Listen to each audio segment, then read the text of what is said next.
and welcome back to a new episode of Saturdays with Dad. And today we're going to be doing an unboxing / catch-up kind of video, or like news. Yeah, it's just the obviously the crux of the video is going to be the unboxing, but there have been some few quite interesting developments, which we'll allude to. So what's the box that we're going to be talking about today? We are going to be talking about, I know it was released a few weeks ago, but Senjutsu by Iron Maiden. This is the deluxe box set. CD box set. And it looks very cool. What do you think, Dad? I think it looks exceptional. And most important thing, of course, what's on the actual disc itself. The contents. Is exceptional, because just before we open this up, because I think this is probably the most progressive of all Iron Maiden's albums, although there tends to be a progressive rock element to their music. I think people mainly like them if they're sort of like heavy metal or hard rock fans. But this one has a definite feel to it. It's also got orchestration and keyboards. And it's got something that I absolutely love. Neve knows this: special effects. Yes. Not special effects per se, just special effects, but correctly used. Exactly, and that's a theme throughout Iron Maiden's career anyway. The whole effects thing. So very cool looking box that just opens like so. And are we greeted with here?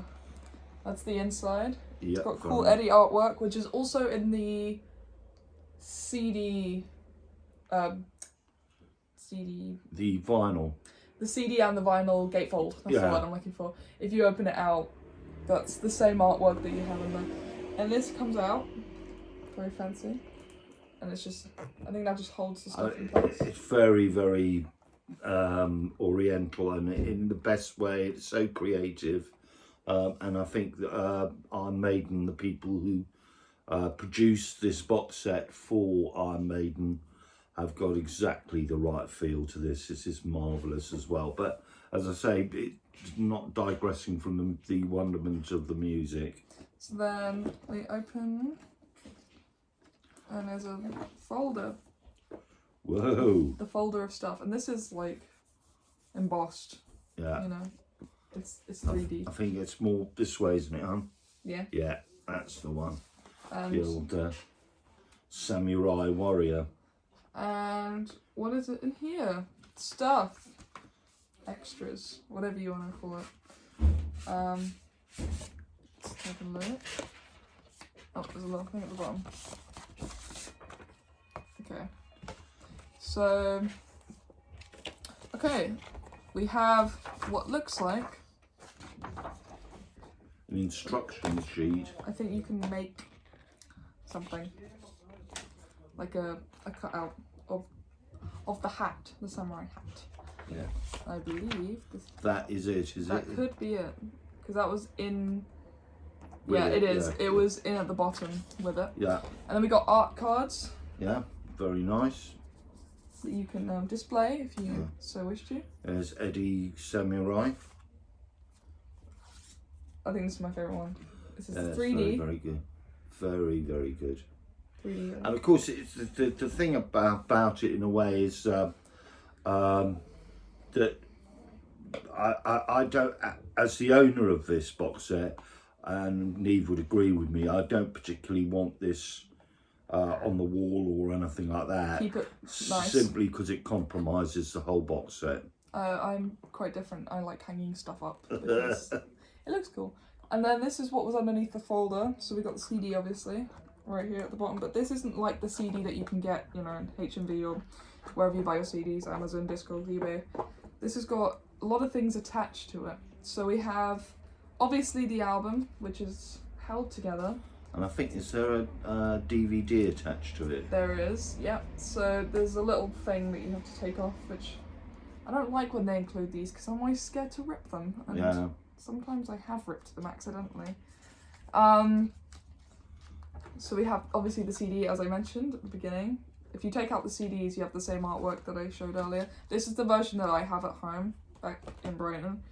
And also the single, which is the first single that was released for the album, Writing on the Wall. I love that. And I think this has the music video. Superb. And if you haven't seen the music video, I recommend it. Have you seen the music video? No, but I just love the song. When I went to watch Bruce Dickinson do his chat about his book, he played it at the end, the full music video, in like a cinematic way. It was really cool.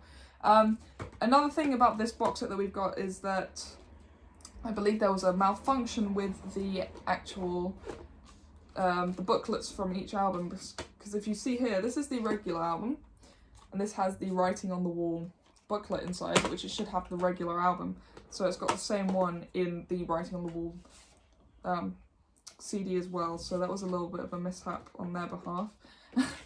And I believe I don't really want to open that. No. But I believe it's a poster of some sort. Oh, it comes out like that. Okay. I'm going to try and put it back to normal. We got a poster. Oh, look at that. Very nice. Yeah, very nice promotional poster. So that's it for the first half of the video, which was the unboxing. Yeah. And what are we on to now? We are going to be talking about what we've been getting up to, I guess. Yeah. So, as you know, I'm getting up to university things, doing a lot of work at the moment. That's why the uploads are slow and not consistent because of me being busy. I want to try and upload more, but it's hard when I have no time. I'm still settling into a new area. I'm still getting a grips with university life and, meeting new people and all that kind of stuff. But hey, I'm getting there. I'm just waiting for the moment where I'm just at my most comfortable to start making videos again. What about you, Dan?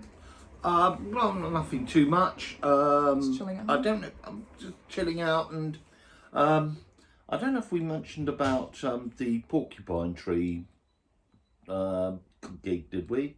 Yeah, we did. All right. Okay. We mentioned that in, I think, the last video, because I remember someone left a very indecent comment about it. Yeah, we've mentioned all the gigs that we're going to. I've added a couple more gigs onto my list in Brighton because there's a venue. If you are familiar with Brighton and the venues, there's a venue called Chalk. I'm going to a few gigs there next year, actually. I'm going to 3. I'm going to see Gong, Tangerine Dream, and a band also that Yoan likes called Parquet Courts. I think that's what they're called. Oh, yeah. They're like a punk band from the US, Oh, like a okay. modern day one.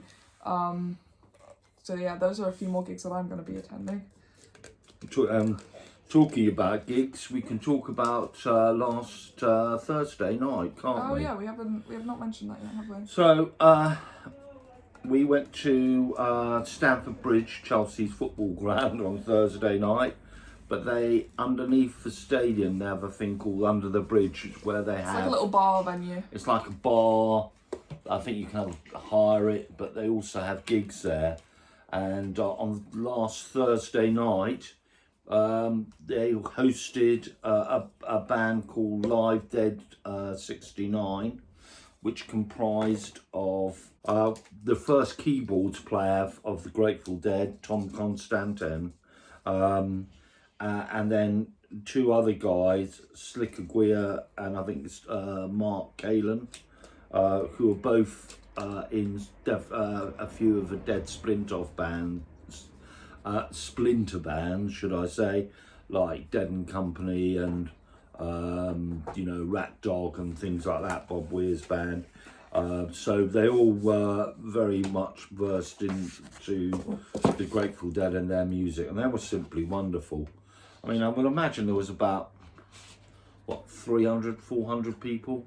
I think it was less than that. Or maybe even less than that. That venue cannot have fit 300 people. Yeah.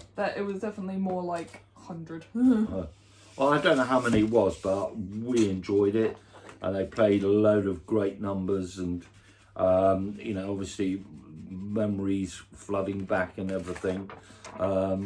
But I think the thing that really I was pleasantly surprised, very pleasantly surprised, was the amount of young people there. I mean, Yeah. we're talking about, as I say, not even Brent Mylan. We're talking about the keyboards player that was the Dead's keyboards player in formative years, sort of like from 67 to 70. And they didn't play. I think the newest song they played was US Blues, which was on the Mars Hotel album. Other than that, they were playing stuff from Europe 72 or Skull and Roses or Live Dead or you know, things like that. And it was a real step back into memory lane. It was absolutely fantastic. What did you think, then? Oh, I really enjoyed it. I was up at the front. Yeah. Me and Johan were up at the front, having a good time. Yeah, they obviously played things like Bertha and me and Bobby McGee and, you know, lots of really good stuff. I think predominantly they played the majority of the Skull and Roses album. They played War Frat, which I love. And I think during the gig, Jörn said to me, he said, "What's that song?" Because he really liked it. It was very good. And they played things like Playing in the Band. They played the other one as well. So mainly a lot of stuff from the Skull and Roses album, but altogether very well worth going to. And thank you very much for your tip-off. We really enjoyed ourselves. Thank you to the person who came over and spoke to us as well. Yeah, he was really nice. He did introduce himself, but my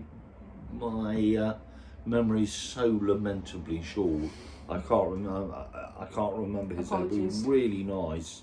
Well, that's it really. Yeah, that's about it.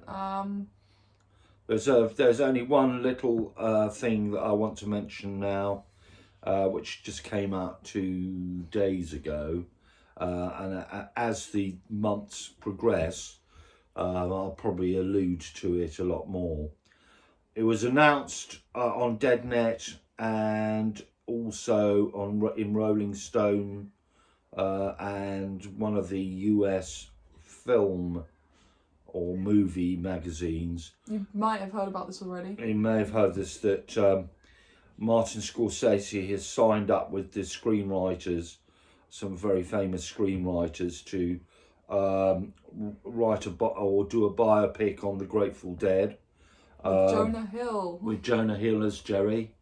My initial handle on this is very reserved because for me, as everyone knows, I'm a massive Deadhead, and to see Jerry's failings so graphically displayed on a screen is not really what I would like to see. But I mean, if they showed what a great band they are, and let's say they managed to translate that into making them at least more popular over here, then that will be a good thing. But you know, it's in the loving hands of someone like Martin Scorsese, who I think everybody will reckon as one of the great film directors. Jonah Hill is great. You know, he's done a lot of stuff, mainly comedy, but he's still, you know, really good to do. It'll just be interesting. I think this, as I say, they're going to centre around the Dead's formative years and the hate, Ashbury, you know, when they started from being the Warlocks, and then probably up to around about possibly Europe 72. So, you know, that could be very interesting, and be also interesting to find out who they're going to cast as Phil and Mickey and Bobby, or Billy, you know, everyone else, Tom Constantine as well. So that will be interesting to see. But you know, obviously, I react to this news with extreme caution. Yeah. Okay, so I guess that's the end of the video. Let us know what you've been up to this month. Do you have this box set? If you do you like it? Do you like the album? Etc. etc. And we'll see you next time. Yeah, absolutely. See you around. Cheers. Have a good week. Bye. Cheers. Bye.